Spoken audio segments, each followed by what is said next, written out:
اگر آپ دعائیہ کا رستہ ہی یہ دیکھیں آپ ابھی سی ایم کے ساتھ صنم جاوید کے گا رہے ہیں جو دونوں میرے اس وقت فستیت و گنڈا گردی کی زد میں ہیں اور ان کے لیے اظہار یکجہتی کے لیے آج سی ایم یہاں آئے اور سی ایم تقریباً دل شاہ مختلف تمام تقریباً جتنے بھی سیاسی قیدی ہیں ہمارے ان کے گھروں میں گئے ہیں اور تعزیت کے لیے بھی گئے ہیں اور اس وقت پورے لاہور میں وہ تقریباً میرے سمجھ لاہور کا کوئی ایسا ادھورا شہر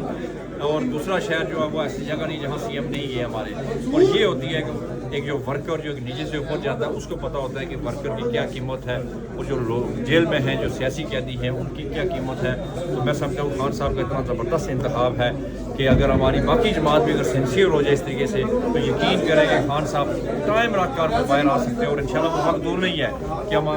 سی ایم کی انشاءاللہ سربراہی میں اور جس طریقے سے یہ پاکستان کو جگا چکے ہیں بہت جلد ہم خان کو باہر لیں گے کہ ہمارا ایک ہی